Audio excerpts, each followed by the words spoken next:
एक मूवी आई और सिर्फ थिएटर्स में ही नहीं, डिबेट रूम्स, टीवी स्टूडियो और सोशल मीडिया हर जगह आग लगा गई। लोग बोल रहे हैं ये सिर्फ फिल्म नहीं, एक मैसेज है, ये सच है जो दिखाया गया है।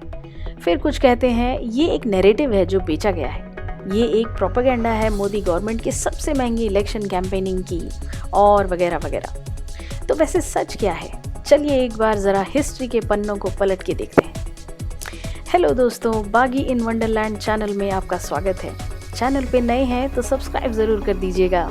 ये वीडियो पसंद आए तो एक लाइक करके हमारा प्रोत्साहन ज़रूर बढ़ा दीजिएगा। तो चलिए चलते हैं वीडियो के टॉपिक पे। 26 नवंबर 2008 मुंबई जल रहा था। गोलियों की आवाज़, आग के शोले और हर तरफ सिर्फ डर। लेकिन सवाल सिर्फ अटैक का नहीं था, सवाल था अटैक के बाद इंडिया ने क्या किया और क्या नहीं किया। जब पूरा देश बदला चाहता था तब दिल्ली में एक अलग सी गेम चल रही थी। उस वक्त इंडिया के यूनियन होम मिनिस्टर ने ये खुद रिवील किया कि अटैक के तुरंत बाद इंडिया पर प्रेशर डाला गया था, ऊपर से कुछ स्ट्रॉन्ग कंट्री के द्वारा। उस बड़ी कंट्री के सेक्रेटरी ऑफ स्टेट इंडिया आए और सीधे मैसेज दिया कि रिटेलिएट नहीं करना है, सिचुएशन एस्केलेट हो सकती है। सोचो, एक तरफ 166 लोगों की मौत और दूसरी तरफ ग्लोबल प्रेशर। भारत के यूनियन होम मिनिस्टर ने कहा रिटेलिएशन मेरे दिमाग में आया था, लेकिन आखिर में नो मिलिट्री एक्शन का डिसीजन लिया गया। इंडिया के पास ऑप्शन था मिलिट्री स्ट्राइक करने का, जैसे बाद में उरी और बालाकोट में हुआ। लेकिन 2008 में डिसीजन अलग था। रीज़न बताते हैं, इंटरनेशनल प्रेशर, क्योंकि बड़ी कंट्री ने क्लियरली बोला था कि एस्केलेशन अवॉइड करना है। एक्सटर्नल अफेयर मिनिस्टर का स्टैंस था कि डिप्लोमेसी को प्रेफर किया जाए। न्यूक्लियर रिस्क यही था कि पाकिस्तान के साथ वॉर मतलब न्यूक्लियर टेंशन। स्ट्रैटेजी चेंज की गई। इंडिया ने मिलिट्री के बजाय डिप्लोमेटिक रूट लिया। इनडायरेक्टली कोशिश की कि पाकिस्तान पर प्रेशर डालें। इंडिया ने वॉर नहीं किया, लेकिन पाकिस्तान को ग्लोबल स्टेज पर एक्सपोज करने की स्ट्रैटेजी चूज की। अटैक के बाद सिर्फ टेररिस्ट ही नहीं, इंडिया के लीडर्स भी पब्लिक के गुस्से का टारगेट बन गए। कुछ रिपोर्ट्स के अनुसार महाराष्ट्र के तब के चीफ मिनिस्टर घटना के बाद ताज होटल गए, लेकिन अकेले नहीं, साथ में थे उनके बॉलीवुड एक्टर बेटे और एक नामी गिरामी डायरेक्टर। रिपोर्ट्स के मुताबिक वो फेमस डायरेक्टर फिल्म बनाना चाहते थे इस पर। जहां लोग मरे थे वहां लोकेशन स्काउटिंग हो रही थी। इस पर पब्लिक आउटरीच इतना बढ़ा कि महाराष्ट्र के सीएम को रिजाइन करना पड़ा। फिर आई डिप्टी सीएम की बारी। उन्होंने तो प्रेस कॉन्फ्रेंस में कहा कि बड़े बड़े शहरों में ऐसी छोटी छोटी बातें होती रहती हैं। छोटी बातें, 166 लोगों की मौत। नतीजा 1 दिसंबर 2008 को उनका भी इस्तीफा आ गया। उसके बाद union home minister security failure की रिस्पॉन्सिबिलिटी लेते हुए उन्होंने भी रिज़ाइन कर दिया। उनकी जगह आते हैं पी चिदम्बरम। तब पब्लिक एंगर पीक पे था। NSG commando major Sandeep Unnikrishnan शहीद हुए थे। देश का गुस्सा कंट्रोल से बाहर था। बहुत से रेस्क्यू ऑपरेशंस फेलियर्स भी सामने आए। इंडिया का एलीट कमांडोज एनएसजी, लेकिन उन्हें मुंबई पहुंचने में लगे 10 घंटे। बताया गया कि बहुत से प्रॉब्लम्स आए, जैसे कि प्लेन डिले हुआ, ट्रांसपोर्ट अरेंजमेंट फेलियर, ताज बिल्डिंग के मैप्स नहीं दिए गए, मीडिया लाइव कवरेज ने टेररिस्ट को एडवांटेज दे दिया। ये सिर्फ टेरर अटैक नहीं था, ये सिस्टम फेलियर भी था। फिर 2 साल बाद एक नया विवाद खड़ा हो गया।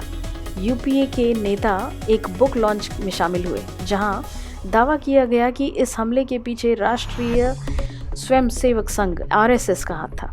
इस किताब का नाम था आरएसएस की साजिश। और तो और हिंदू टेरर और सैफरन टेरर जैसे शब्द इस्तेमाल किए जा रहे थे, जो देश भर में हुए कई आतंकी हमलों से जोड़े जा रहे थे। अब आप लोग ज़रा सोचें और ये बताएं कि प्रोपेगेंडा कहाँ है, धुरंधर मूवी में कि हकीकत में? अच्छा, मूवी में एक फेक नोट्स की भी चर्चा की गई है। फेक नोट्स पर भी कुछ दिखाया गया है, पहले उसे भी समझ लेते हैं। 2005 के बाद इंडिया में एक अजीब पैटर्न दिखा। 500 और 1000 के नोट्स, बिल्कुल असली जैसे, एडवांस्ड सिक्योरिटी फीचर्स के साथ। ये कोई आम डुप्लीकेट नहीं था। इन्वेस्टिगेशन एजेंसीज जैसे CBI, NIA, DRI लग गए इसके जड़ तक और पता करने के लिए, और पता चला कि ऑपरेशन के पीछे था पाकिस्तान का ISI। ये सिर्फ नकली नोट नहीं थे, ये एक प्लान्ड इकोनॉमिक अटैक था। इन्वेस्टिगेशन ने एक शॉकिंग बात रिवील की। फेक करेंसी प्रिंट हो रहे थे पाकिस्तान के गवर्नमेंट प्रिंटिंग प्रेसेस में, जो कि थे कराची, लाहौर, पेशावर, क्वेटा। मतलब ये काम किसी गैंग का नहीं था, स्टेट लेवल ऑपरेशन था। ऑब्जेक्टिव था इंडियन इकोनॉमी को डीस्टेबलाइज करना, टेरर एक्टिविटीज को फंड करना। अब आते हैं 2006 पर। गवर्नमेंट थी कांग्रेस की। तब के finance minister, joint secretary, additional secretary, इन्होंने मिलकर फॉर्म की थी एक security printing and minting corporation of India limited, SPMCIL, जिसका काम था currency printing, security paper procurement. अब कहानी में एंट्री होती है एक इंटरनेशनल प्लेयर की। ब्रिटिश कंपनी का नाम था डेलारू। इंडिया को सप्लाई करता था सिक्योरिटी प्रिंटिंग पेपर। लेकिन ट्विस्ट यहाँ है, पाकिस्तान भी इसी कंपनी से पेपर खरीद रही थी। एक ही सप्लायर दोनों देशों के लिए। ये एक इंटेलिजेंस कंसर्न बन गया था। Pakistan allegedly same paper use कर रहा था high quality counterfeit Indian notes बनाने के लिए। जब रॉ मटेरियल सेम हो तो नकली और असली के बीच फर्क खत्म हो जाता है। 2010 में एक टर्निंग पॉइंट आया। फाइनेंस मिनिस्टर ने डेलारू को ब्लैकलिस्ट कर दिया। रीजन बताया गया सिक्योरिटी कंसर्न्स के चलते, due to possible compromise in currency paper supply. ये डिसीजन एक स्ट्रॉन्ग स्टेप माना गया। रिस्क दिखा तो सिस्टम ने ब्रेक लगाया। लेकिन कहानी यही खत्म नहीं होती। 2012 में फाइनेंस मिनिस्टर बदल गए।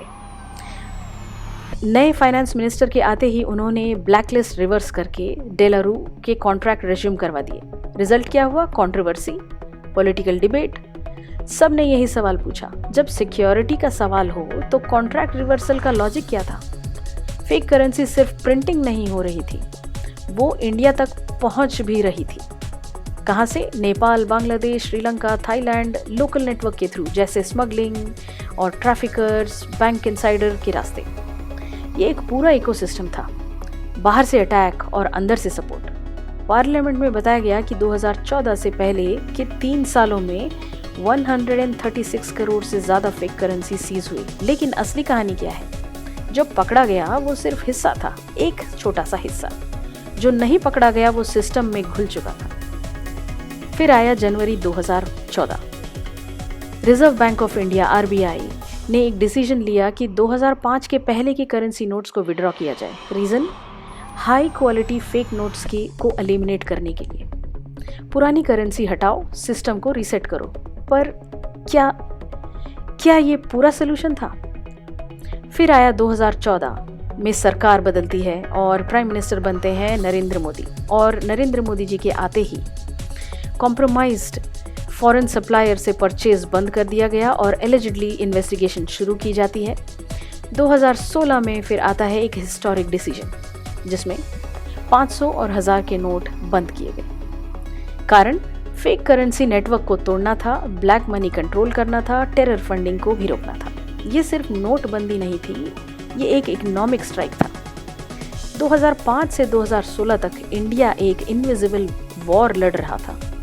दुश्मन सामने नहीं था, पर उसका असर हर जेब में था। अब आप लोग जरा सोचें और ये बताएं कि प्रोपेगेंडा कहाँ है, धुरंधर मूवी में या हकीकत में?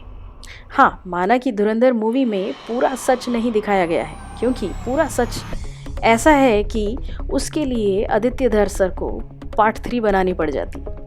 और बॉलीवुड को असली ग्राउंड रियलिटी देखना पसंद नहीं है, उन्हें तो क्लीन क्लाइमेक्स चाहिए। जितना दिखाया गया है मूवी में उतने पे ही इतना बवाल हो गया है, तो सोचो पूरी डिटेलिंग पे गए होते आदित्य धर सर तो और क्या धमाल हो गया होता। तो समझें कि क्यों कुछ लोग कहते हैं प्रोपेगेंडा। फिर कुछ लोग ऐसे भी हैं जो इसे कहते हैं कि बोल्ड स्टोरी टेलिंग है। वैसे सच क्या है? सच सिंपल है, जिस साइड से आप देख रहे हो सच भी वहीं से दिखेगा। तो चलिए दोस्तों, अगर ये रिसर्च हमारी अगर आपको अच्छी लगी, ये वीडियो आपको अगर पसंद आई हो तो एक लाइक ज़रूर कर दीजिएगा और अपने दोस्तों के साथ ज़रूर शेयर कर दीजिएगा। मिलते हैं अगले वीडियो पे, तब तक बाय।